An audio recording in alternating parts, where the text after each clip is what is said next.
Today we're going to be talking about kuapa'a. Kuapa'a. How many kuapa'a do we have out there? None. Do you know what the name kuapa'a? It's a Hawaiian name and it means slave. So how many kuapa'a, how many slaves do we have? A couple. Um, we're in the book of Ephesians, as Brady had said, and how many of you sometimes feel like you're a slave to your work or your job, or if you've ever had a job where you feel like I'm just a slave here? I got hired. I had my own restaurant for 10 years. So, I was the boss. I told everybody what to do. I could run everything. It was just one of the blessings in my life. I just loved it. And then I stopped, I gave up the restaurant and I went to work at Whole Foods because they were opening a restaurant. So I was going to work in their restaurant, which I was really excited about. And my first day of work, when I went in, there were about 8 of us that were starting that day. They gave us sheets with our job assignment on the top. So I looked down at mine and it said dishwasher. I said, excuse me, I got the wrong thing. And this other guy, I said, mine says dishwasher. And another guy goes, oh, I was hired for a dishwasher. And I said, oh, okay, I think I got yours. And then the lady said, no, you're both dishwashers. I was like, but I was hired to work in the restaurant. So that was the hardest job I've ever had in my life. Went from running a restaurant to dishwashing. And I thought, God, why do you have me here? What am I to learn? But it was a very learning experience. How many are followers of Jesus here? Okay, good. That's good to know. Um, this Ephesians, this book we're studying, was written by Saul. Now, Saul was it's just so amazing what a transformation in one person's life. Saul persecuted Christians. He couldn't stand them. Saul was his Hebrew name given to him, and if he would get letters from the religious leaders to go and find out these followers of the way. That's what they called people that followed Jesus, followers of the way. And he would arrest them and put them in prison because he just hated them. And he would get letters to go from city to city and to keep doing this. And so he did it from city. And when people saw him coming, they were already afraid because they thought, is it going to be me? And they would hide from him, and because they knew he would put him in prison. So on one of these times, he's going to this city, do the same thing he's always done, and a light shone down on him brighter than the sun, and it blinded him. And he heard a voice, and it said, Saul, Saul, why are you persecuting me? He said, who are you? He said, I'm Jesus, who you're persecuting. And he said, go to the next city. So now he's blind, so he had to have his friends lead him to the city. And when he did that, then all of a sudden, 3 days later, 3 days he was blind. For a sighted person to become blind, you are lost. And 3 days later, he received his sight, and just an incredible conversion. And then Jesus told him that he was going to use him to reach the Gentiles, the non-Jews. And he said, it's better if you use your other name. Paul was his Roman name because Paul was a Roman citizen. So he was given the name Paul as a Roman citizen, but he was also a Jew, and his Jewish name was Saul. So he said, better you use Paul because that's, the name Gentiles are going to understand and refer to you. Well, he was as adamant as he was about putting people in prison. He was that adamant once he was converted to Christianity and a follower of Jesus, he being a follower of the way. And so he was so adamant that they ended up putting him in prison, Paul in prison. He was in prison for 2 years, made an appeal, and then he ended up going to Rome and was in house arrest in Rome, in prison. And you think, that's about as close as you can come to being a slave, being in prison, because you have no rights, you're just stuck. You can't just go out and do what you want. But I think sometimes, obviously, God puts you in places for particular reasons that, as Blue had said, you don't really understand at the time.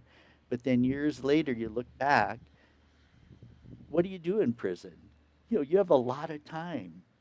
One of my big complaints, I'm always saying, oh, I don't have time. I'm so busy. Well, Paul maybe said the same thing. He was so adamant about reaching people for Christ, but now all of a sudden he's in prison.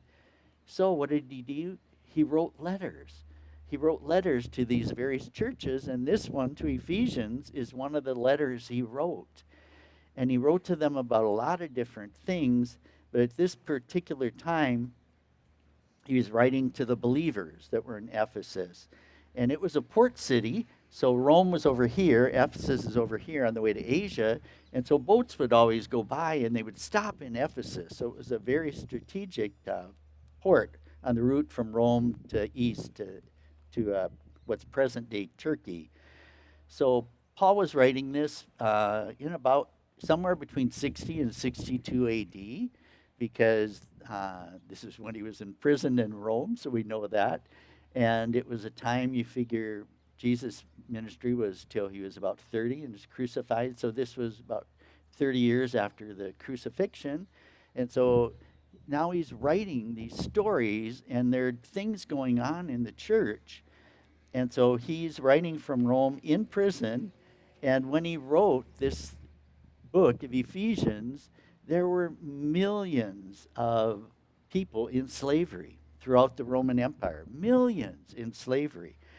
But now some of these slaves had become Christians, they'd become believers, and so what did they do? How should they act now that they become Christians? What should they do? And also some of the masters, they were called, like slaves and masters, some of the masters had also become believers. So this was a problem with the church. How do you handle this? You've been a slave, now you have a master that's a Christian, you're a Christian, shouldn't they just let you go? And when he writes, Paul doesn't condemn slavery, he doesn't condone slavery, but he tells how to live together in unity.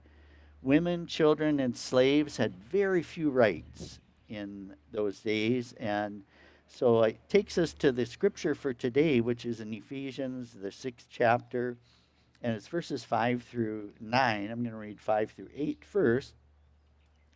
Slaves and masters. It says, slaves, be obedient to those who are your masters according to the flesh, with fear and trembling, in the sincerity of your heart, as to Christ, not by way of eye service as people pleasers, but as slaves of Christ, doing the will of God from the heart. With good will render service as to the Lord, and not to people, knowing that whatever good thing each one does, he will receive this back from the Lord, whether slave or free. So this is, did you ever have your parents like tell you, or have you ever, when I had my restaurant, I would tell people over and over, like, how many times have I told you this? And you just think they aren't getting it. And so Paul, here 3 times he tells them, so I think whenever you repeat something, it's because you want to make sure they get it. And so you can see in the beginning, he says, be obedient to those masters, because I'm sure they were hoping to hear, I'm going to be free now. If you're a Christian and you're a master, let them go. But Paul doesn't say that. He says, slaves, be obedient to those who are your masters according to the flesh, with fear and trembling in the sincerity of your heart, as to Christ. So he said, don't worry about what's going on, because what you have to think about is you're serving Christ now. So he said, obey them as if you were obeying Christ. And then the very next verse says, not by way of eye service as people pleasers. Don't just do it to please them, but as slaves of Christ. And then doing the will of God from the heart, with goodwill render service as to the Lord. So 3 times right in a row, he tells them, as to Christ, as slaves of Christ, as to the Lord. So he's showing them how important it is that don't think about like working for a person or for your master. Think of it as you're serving the Lord, and this is your job, but you're doing it as if you're doing it to the Lord. And then he said, and masters, do the same thing to them and give up threatening, knowing that both their master and yours is in heaven, and that there's no partiality with him. So he's talking to the masters now. He said, now if you've become a Christian, don't be threatening the people under you as slaves. Treat them as Christ treats you. You know, that's a big difference. When I think of how Christ treats us and how he loves us unconditionally and serving, you know, I've had many experiences working where and it being, you know, wanting to serve God, but it can be very difficult sometimes.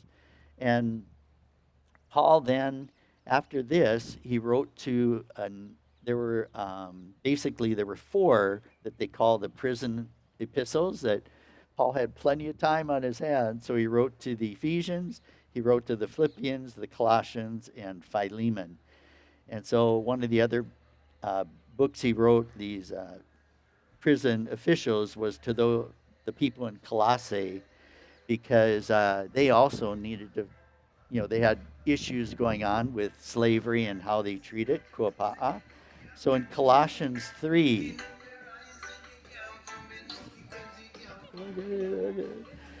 so 1 Corinthians 7, 21 through 24, this is actually Corinth, when he was writing to those in Corinth and Colossians, but this is Corinth. And so he says to them, were you called as a slave? Don't let it concern you.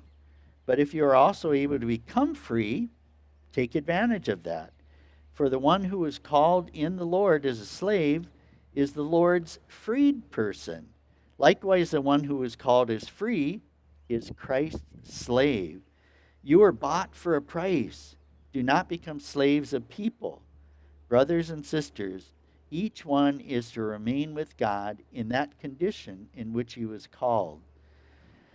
So now he's telling them in Corinth, if you're called when you're a slave, stay a slave. I mean, serve as if you're working for Christ. If he's the one you're serving. But he said, if you have the chance to be free, because there were times when if freedom was offered, and he said, if you have that chance, take it. You know, be free. But he also goes on, he said, for the one who is called in the Lord as a slave is the Lord's free person. So you actually, by serving Christ, you're freeing. You're free. Even if you're a slave, you become free when you do it as serving the Lord. And then it says, the one who is called, like those of us maybe that are free, then he said, you are Christ's slave. So a slave is one who obeys their master. And so he said, it's like I am your master and you are slave to me. And we have such a negative connotation, don't you think? When I think of slave, I think of just terrible things. You know, it's just a negative thing. But he is saying, you know, being a slave, it depends on who your master is. If you have a good master, you're going to be happy to be a slave. And for Christ, who loves you more than anybody else, I mean, that's the best job in the world, to be a slave of Christ, because he loves you so much. And he said, you were bought with a price. He died for you. Don't become slaves of people, but, you know, serve God. And it's a hard thing to think of being a slave. But he said, be a slave to me. So obviously it's a good thing. But then, as I was talking about Colossians, when he was writing to Colossae, he also went even further in his kind of introduction to slavery and telling them what to do. And he said this in verse 22 of the 3rd chapter of Colossians: slaves, obey those who are your human masters in everything, not with eye service as people pleasers, but with sincerity of heart, fearing the Lord. Whatever you do, do your work heartily as for the Lord and not for people, knowing that it is from the Lord that you will receive the reward of the inheritance. It is the Lord Christ whom you serve. So this today seems like the most applicable in our lives, where he's talking about obeying your masters in everything, not with eye service, people pleasers, but fearing the Lord. Whatever you do, work heartily as for the Lord, not for people, knowing that it's from the Lord that you will receive the reward of the inheritance. It is the Lord Christ whom you serve. So I try to always think of that at work. If I do work, I think, okay, I should do it as unto the Lord.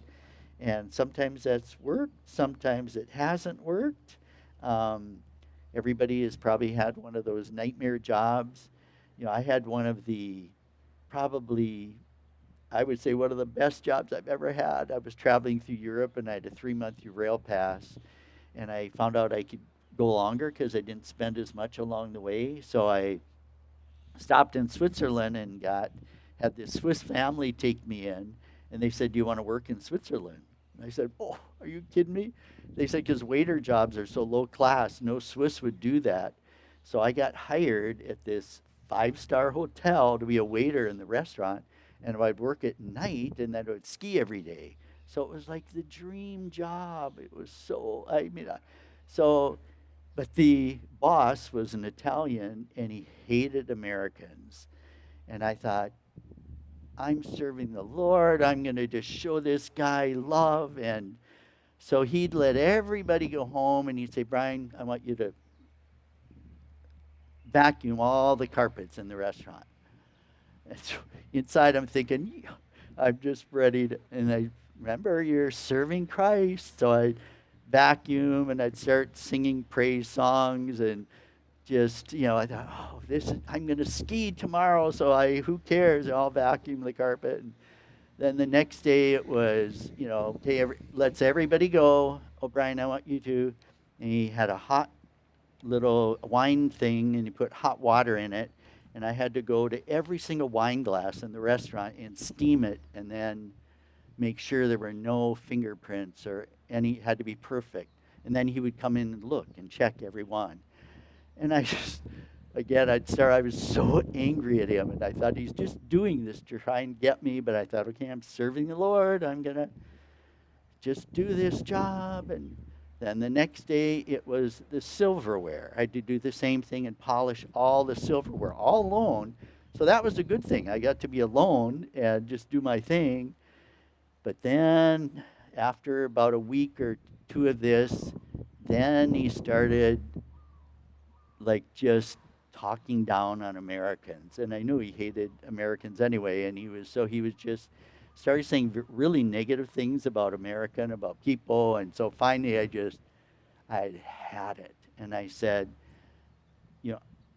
I've had to do all this work unfairly. I didn't say a thing to you, but I will not having you put down America just because of some bad experience you've had or whatever it is. Said, I don't know what it is. I'm trying to show you that we're actually nice people. And he said, well, if you don't like it, you can quit. And at that point, I was so over it that I said, all right, I quit. And I walked out because I had just walked out the door, went up to my room, because they gave us a room, on the employee section, gorgeous view of the Swiss Alps. I hated to do that, but I thought, I've got to stand up for the Americans. And I'm sorry, Lord, but I've reached my tipping point. So I packed my little suitcase and went down, and I stopped in the manager's office on the way out of the hotel. And I just said, thank you so much for giving me this opportunity. You took a chance. I love this job. I love this hotel. I love everything about it. And she said, well, why are you quitting? Why are you leaving? And I said, I will not be bullied for being American. And I just told her some of the things that happened. And so she said, sit down. I was like, ooh. And she went and got the restaurant manager and brought him in. And she asked him if what I had said was true, and kind of put his head down and said yes. And So, and then she asked, she said I could leave, but I was not, I was to go back to work. And so she talked to him, and boy, the rest of the time he was my best friend and was so nice to me. And so sometimes you have to take a stand, but you have to know when you just be a slave and when you take a stand. But what are some things that you think about that what makes a good worker? Being on time, that's a huge one. Yeah. We had to punch in all the time, and you were just people were running to get in so you'd be on time. Any others? What's that? Yeah, one that takes initiative, doesn't have to be told what to do all the time, just does it. Some others, what makes a good worker? Service. Amen. Any others? I have to say it really loud because I'm hard of hearing. Can you hear it, Babby? Oh, love what they're doing. Yes, it makes such a big difference. So, all those things are just part of what it's like being a good worker. Integrity on the job, I think that's a big one. So, you're always supposed to be working as if Jesus is your supervisor. And sometimes it's easier said than done. Um, I remember another thing is, can you be trusted when your boss is not around? I had quite a few workers that, whenever the boss came, man, they were such good workers. And as soon as the boss left, oh man, it's like, whatever, take a break. And I thought, wow, that is just their true colors are showing away there. And when I had my own restaurant, I had a waitress that I thought was just great. And I'd even say, wow, why can't you guys be more like her? I mean, look at her. She runs there to help the customers in the gift shop, and because that was kind of an extra thing. And so then one day, my hostess said, Brian, have you ever noticed where she rings up the stuff she sells in the gift shop? And I said, what do you mean? And she said, well, she doesn't ring it in the POS system. She rings it up on the little adding machine. Oh, well, why is that? I said, well, yeah, why is that? So I started checking, found out the reason she ran in the gift shop to help everybody is because she just pocketed all the money. She gave them a little receipt from the adding machine and then just pocketed the money. I never saw it. So, yeah. And stealing from your employers is probably one of the number one reasons restaurants go out of business. But I remember I've been about 40 years in the restaurant business. When I started, yeah, I was just so honest and careful. And then one of my fellow workers would say, Brian, meet me at the bus station. And I'd meet her in the bus station. She'd have one of our signature desserts, burnt cream. It's like cream caramel. Oh, so good. So we'd sit there and woof it down at the bus station, 2 minutes, probably 30 seconds. And I thought, how come she's always getting these burnt creams? Like I was a little slow because I was so naive, but I finally realized, oh, she didn't pay for that. She's stealing that. But then, they would enough bad, bad company corrupts, and so they would keep telling me, the other workers, if they had friends come in, they would just give me, hey, Brian, here's how you do it.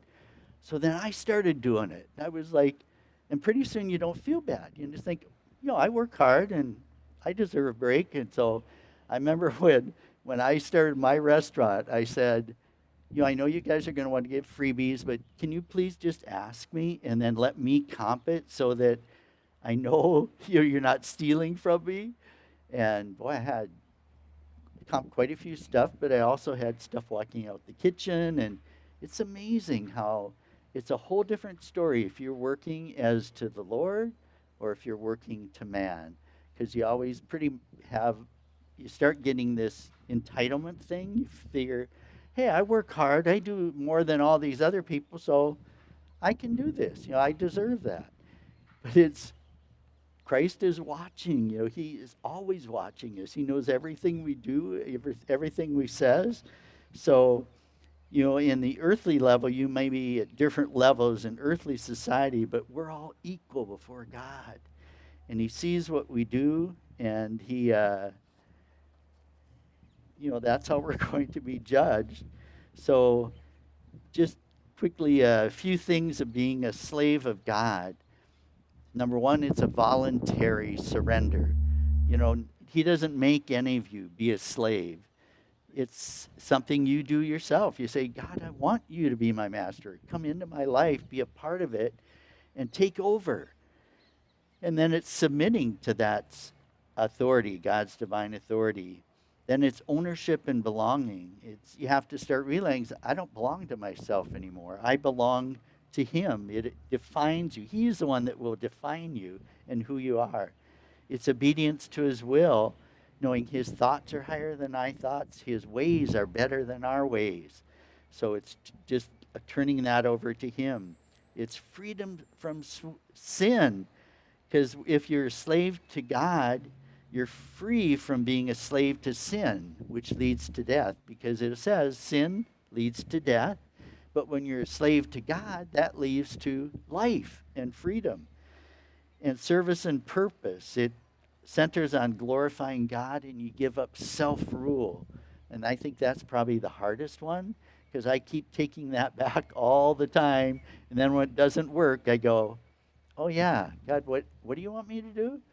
And it always works out better, but we just want to take that control back. And then a matter of worship. It's motivated by love, because we've received such extravagant grace. None of us deserve what he's done for us and how much he loves us. But, so how many kuapa'a do we have? How many followers of Christ? Those hands should be the same. How many slaves do we have? How many followers of Christ? Those hands should stay up through that. And it's not a negative thing when you're a slave of Christ. And Regan's coming up. They're going to sing last worship song, Bethany. But we have just a little time of reflection now. And I know for me, when they say this, I just hate that. Because, it's so uncomfortable, it's so awkward, but, so you can just do it with yourself and just take a moment to reflect, to think about, where are you as a slave of Christ? So the two questions are, number one, are you a slave of Christ? And if you're not, why not? All you have to do is say, God, I want you to be my master. Take over my life. I believe you died for me on the cross. Forgive me of my sins for doing my own thing. I want to serve you. And that's all you do. And he'll come in and be your master. And then it's a matter of daily giving it to him. And the second question is, what evidence is there in your life that shows you are a slave of Christ? If somebody looks at your life, what evidence, like if you're at the pearly gates and someone says, oh, you're a slave of Christ, what evidence do you have? What is going on in your life? What are you doing that proves or shows, what evidence do you have that it will be obvious that you're a slave of Christ? So just reflect onto those for a couple minutes while we hear from the worship team.